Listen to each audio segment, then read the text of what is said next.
Yellow guys, selamat datang kembali di Pojok Seram. Hari ini gue akan membahas film dari Vietnam berjudul Voodoo Doll. Mari kita mulai.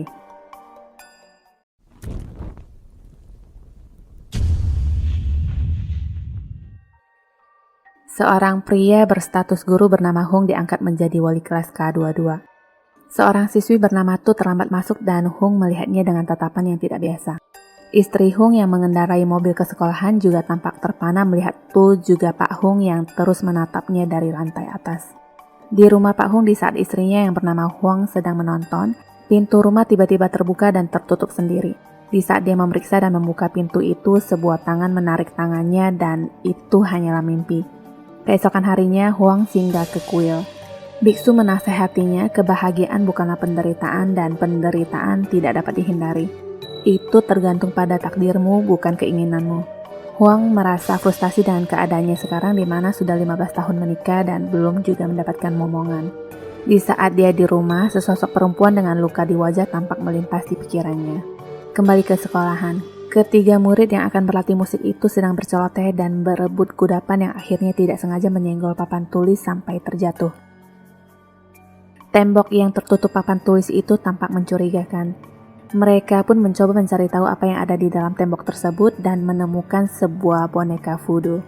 Kedua gadis itu pun berencana membawanya pulang untuk mengungkap misteri yang mungkin menarik menurut mereka dan menyuruh Chong untuk membereskan dindingnya. Setelah diperhatikan lebih dekat, Han mengatakan dia mempunyai perasaan yang tidak enak tentang boneka itu dan berpikir mungkin sebaiknya mereka mengembalikannya ke tempat asal. Tiba-tiba lampu padam dan mereka refleks membuang boneka tersebut. Paku yang ada di boneka itu mengenai jari Tu dan berdarah. Di saat Han mengambil boneka itu, tampak sesosok berpakaian putih yang melambaikan tangannya di luar jendela. Keesokan harinya mereka menceritakan apa yang terjadi semalam dan Chong menyarankan untuk meminta bantuan dukun seorang kenalannya. Sesampainya di sana, dukun abal-abal itu sedang berjudi dengan gengnya. Chong yang syok melihat fenomena itu pun menutup pintu. Ketika dia membuka pintu kembali, kali ini sang dukun sudah berkelakuan selayaknya dukun yang bersemedi di depan altar. Mereka pun masuk dan memberikan boneka voodoo itu kepadanya. Dukun pun beraksi. Dia menghantamkan palu ke paku boneka, tetapi palu itu ternyata mental mengarah ke kepalanya. Dukun itu lalu berkata dia tidak kuat dan tidak bisa menanganinya. Mereka pun akhirnya pergi. Beralih ke Huang. Dia mengalami kecelakaan ketika menghindari sesosok bayangan wanita yang berpakaian putih yang tiba-tiba muncul di hadapannya. Di rumah sakit, dokter yang merawat Huang mengatakan bayi dalam kandungan Huang baik-baik saja. Hung yang mendengar itu merasa senang karena dia akan segera menjadi ayah, sedangkan Huang bereaksi sebaliknya dengan mengatakan itu adalah masa-masa yang kurang tepat untuk memiliki anak. Menurutnya bayi ini dalam bahaya dan dia tidak akan mendapatkan rahmat. Keesokan harinya, Hung yang sedang termenung melihat sekolahan seakan mengingat masa lalunya dengan seorang gadis. Sesampainya di rumah pun Hung masih terngiang tentang perpisahan dengan gadis berpakaian putih di tengah guyuran hujan sewaktu dia muda dulu. Di tempat lain, seorang dukun mengatakan kepada Huang bahwa dia telah kembali dan tak akan menyerah begitu saja. Kembali kepada ketiga sekawan yang menyelinap masuk ke gedung sekolahan di malam harinya. Tujuannya adalah untuk mengembalikan boneka voodoo itu ke dinding. Merasa terlalu berisik, mereka pun memutuskan untuk kembali lagi di hari Minggu. Di saat mereka mengendap-endap pergi, suara alunan piano terdengar. Chong menghentikan langkahnya dan melihat seorang gadis tampak duduk memainkan piano. Dia pun menghampirinya dan dia pikir adalah Tu yang dimana saat itu juga Tu memakai baju putih. Gak bisa lu ya main piano di lain waktu. Emang harus ya pamer di tengah malam buta, kata si Chong. Tu asli datang dan menepuk pundaknya. Wanita yang bermain piano tadi itu menghilang. Keesokan harinya mereka ke kuil dan disapa oleh biksu yang mengatakan datang ke kuil tidak menghilangkan kecemasan kalian. Berdoa tidak menghapuskan kejahatan, apa yang kalian tanam itu yang akan kalian tuai. Siapapun yang memberi akan menerima. Cukup mengakhiri di tempat kalian memulai. Kembali ke Huang. Entah karena apa dia berlari seperti sedang dikejar-kejar. Sosok berpakaian putih itu pun tampak menakutinya. Dia terjatuh dan darah tampak membanjiri kakinya. Lebih anehnya lagi, darah yang membanjiri jalan lama-lama membentuk seorang wanita dan ternyata lagi-lagi hanyalah mimpi. Keesokan harinya, Hung membawa obat yang sering dikonsumsi istrinya ke dokter. Menurut dokter, itu adalah obat tidur sekaligus obat penenang dalam dosis besar. Jika dikonsumsi terlalu banyak bisa menciptakan halusinasi dan berbahaya untuk bayi yang sedang dikandungnya. Setelah itu, Hung bertemu dengan seorang wanita parubaya yang mengatakan kepadanya bahwa dia bermimpi tentang Lin belakangan ini dan menyuruh Hung untuk berhati-hati. Hung hanya berkata dia sudah meninggal 15 tahun yang lalu dan tidak perlu menunggu sampai selama itu jika ingin membalas dendam. Malamnya tuh bermimpi aneh tentang seorang wanita yang duduk di depan piano. Darah yang bercecer di lantai disertai tangisan bayi. Boneka voodoo yang diletakkan di samping ranjangnya itu tampak bergerak. Di lain waktu, Huang seperti melihat darah yang tercetak di plafon rumah dan seorang perempuan yang duduk di depannya juga tangisan seorang bayi. Huang seperti berhalusinasi. Malamnya dia seperti mendengar tangisan bayi. Sesosok bayangan lewat di depannya dengan cepat sewaktu dia menoleh ke belakang. Sosok hantu perempuan itu menampakkan diri tepat di depan wajahnya dengan jelas. Huang pun berteriak ketakutan tetapi hantu wanita itu semakin menampakkan keberadaannya.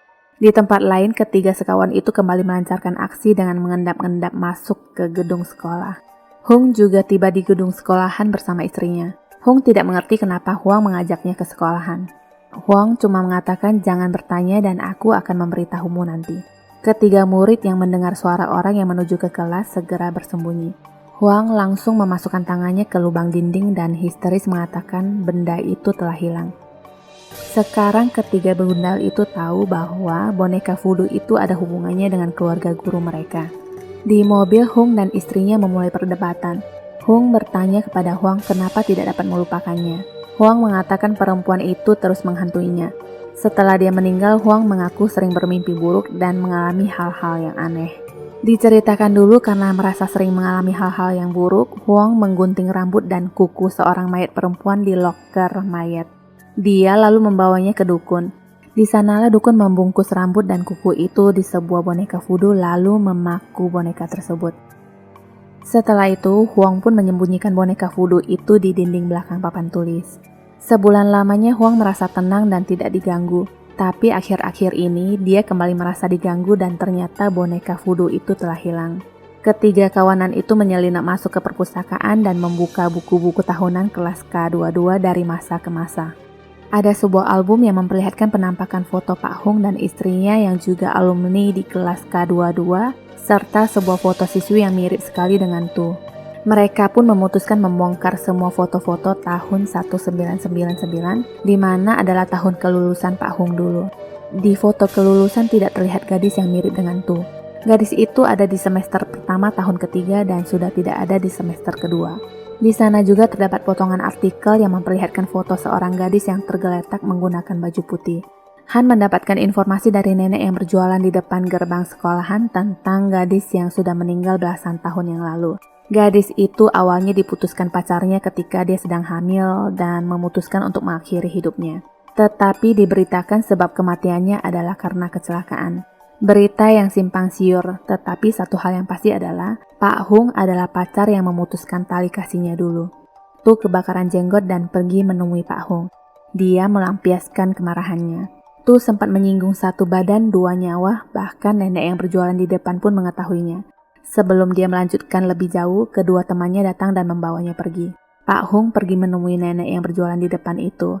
Sesampainya di rumah, Pak Hung membahas tentang Lin mantannya yang sedang mengandung pada saat kematiannya di mana Hung baru mengetahui hal ini setelah belasan tahun berlalu. Hung merasa menyesal meninggalkannya malam itu. Pertengkaran pun dimulai. Huang merasa Hung menyalahkannya atas apa yang terjadi dengan Lin. Jadi pada saat itu, Huang membohongi Hung tentang kehamilan palsunya dan meminta pertanggungjawaban. Maka dari itu, mau gak mau Hung memutuskan Lin saat itu. Huang mengatakan benar dia telah melakukan semua tipu daya itu, tapi itu adalah dulu. Dan sekarang, Huang adalah istri dan sedang mengandung anaknya. Huang juga merasa dia sudah banyak berkorban untuk keluarga kecilnya dan tidak pantas untuk dipersalahkan.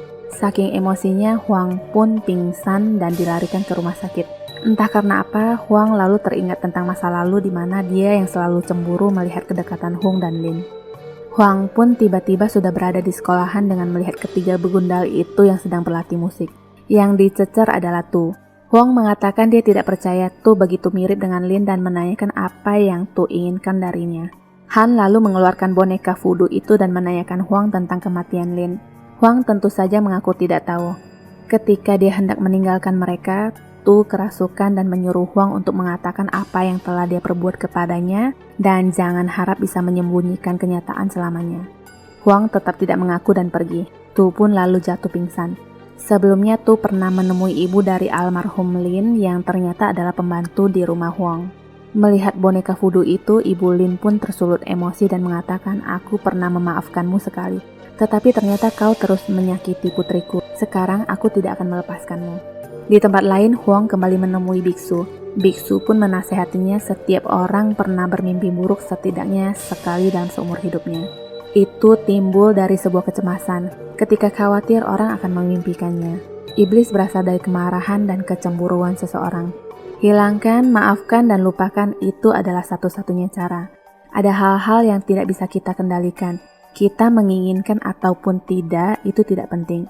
Harus melakukan ataupun tidak juga tidak penting. Karena balas dendam itu tak akan ada habisnya.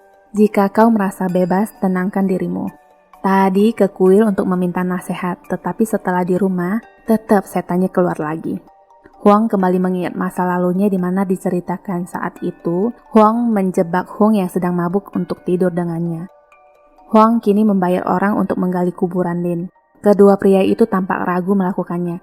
Baru setengah jalan mereka akhirnya memutuskan untuk mundur karena menurut mereka, menggali kembali kuburan orang yang sudah mati itu terlalu kejam dan dosa besar. Huang terus memaksa mereka untuk melakukannya. Besok malamnya, Huang kembali bermimpi sebuah tangan setan yang disertai tangisan bayi. Ketika dia tersadar, sesosok perempuan berdiri di depannya dan bertanya, "Kau ingin menyakitiku lagi?" Huang melemparkan bantal dan menyuruhnya pergi. Huang berkata, "Aku tidak akan membiarkanmu bereinkarnasi." Dan malam itu berlalu begitu saja. Keesokan harinya, suami istri itu mulai meributkan tentang apa yang Huang lakukan akhir-akhir ini. Huang menyuruh istrinya untuk menyudahi semua hal gila ini. Huang mengatakan Huang tidak perlu berkata apapun karena dia tahu persis apa yang sedang dia lakukan. Malamnya, Huang kembali menemui dukun meminta bantuan agar jiwa Lin menghilang selamanya. Dukun berkata itu tidak mudah karena jiwanya terjebak di benda hidup. Jika ingin mengutuknya, maka harus memindahkan jiwanya ke dalam boneka voodoo, lalu menghancurkan boneka tersebut, maka jiwa itu akan menghilang selamanya. Menurut dukun, tanggal 30 ini jiwanya akan berada di dalam kondisi terlemah. Jika kesempatan ini dilewatkan, maka tidak akan ada kesempatan lagi. Dan satu lagi hal yang terpenting adalah, jika dia lolos, maka Huanglah orang pertama yang akan dicari oleh hantu itu. Di tempat lain, Tu mendapat telepon dari Huang dan mengatakan ingin bertemu dengannya di ruangan kelas. Satpam terlihat sudah teler.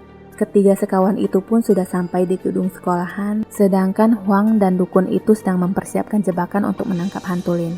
Huang yang berhati dan berpikiran sempit itu bercermin sambil mengatakan, "Kesalahanku adalah tidak menghancurkanmu 15 tahun yang lalu. Namun sekarang kau tidak akan bereinkarnasi 1000 tahun lamanya." Ketika dia hendak mencuci tangan, air kran mengeluarkan darah yang mengejutkannya. Tidak hanya air kran, kaca pun tampak meneteskan darah. Huang terus meyakini dirinya sendiri bahwa ini adalah ilusi. Sosok hantu Lin itu kini muncul di cermin. Huang kali ini tidak takut dan memarahi hantu itu dengan mengatakan, "Aku akan menghancurkanmu selamanya." Ketiga kawanan itu mengendap-endap masuk. Hantu Lin tampak jalan lewat di belakang Han. Dia yang tadinya terkejut malah mencari tahu kemana perginya hantu itu dan terpisah dengan yang lainnya. Ketika dia mencurigai pintu yang bergerak sendiri, hantu itu berdiri di belakangnya. Di ruangan di mana dukun itu memulai ritual, korek api yang dinyalakan itu selalu padam seakan ada yang meniup. Suara tangisan bayi kembali terdengar dan hantu Lin itu pun datang. Han dan Chong saling bertabrakan di luar. Hantu Lin menggeram dan dia terhenti oleh hantaman palu di boneka voodoo. Semakin boneka voodoo itu dihantam, semakin hantu itu merasa kesakitan. Han dan Chong pun datang. Di mata mereka, hantu itu adalah Tu. Han menyuruh Huang untuk berhenti dan berusaha untuk merebut palu tersebut. Dukun mengatakan itu bukanlah teman kalian tapi hantu. Dari belakang hantu itu memegang pundak sang dukun. Hantu itu kini sudah keluar dari badan Tu. Hung tiba-tiba sudah berada di sana dan segera masuk untuk mencegah hantu itu yang ingin menyerang Huang dan meminta maaf kepadanya. Diceritakan kembali dulu Huang sengaja mendatangi Hung yang sedang bersama Lin dengan mengatakan bahwa dia sedang hamil dan meminta pertanggungjawaban. Walaupun Lin menangis dan memohon agar Hong tidak pergi meninggalkannya, Hong merasa dia tidak ada pilihan lain dan pergi bersama Huang. Lin yang juga sedang hamil tanpa sepengetahuan Hong itu mengalami kecelakaan dan meninggal. Kembali lagi, hantu Lin merasa sakit hati dan mengatakan 2 nyawa 1 permintaan maaf itu tidak pernah cukup. Di saat Lin ingin menyerang Hong, Hong berteriak mengatakan Huang terlalu mencintainya dan sedang hamil yang membuat hantu Lin terdiam. Huang yang tidak bisa mengontrol emosinya mencoba memaku boneka voodoo itu kembali, tapi kali ini Lin tampak tidak terpengaruh. Huang semakin menggila. Hong mencoba menenangkannya dengan mengatakan itu adalah Tu bukan Lin. Lebih tepatnya itu adalah ibu Lin yang juga pembantu di rumah Huang yang menyamar menjadi hantu. Huang menanyainya kenapa dia melakukan semua ini. Ibu Lin mengatakan awalnya dia ingin membalaskan dendam putrinya, tetapi dia tidak tega melihat Huang yang berjuang melawan ilusinya sendiri. Sekarang dia ingin memperlihatkan kepada suaminya Hong betapa jahatnya wanita yang telah dipilihnya. Huang kembali mengamuk dan Hong pun terdorong mengenai paku di boneka voodoo itu.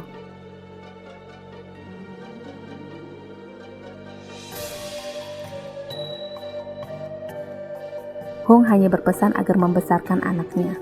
8 bulan kemudian sepertinya Hong masih terselamatkan dan menggunakan kursi roda. Akhirnya semua saling memaafkan dan melepas semua amarah dan ego masing-masing.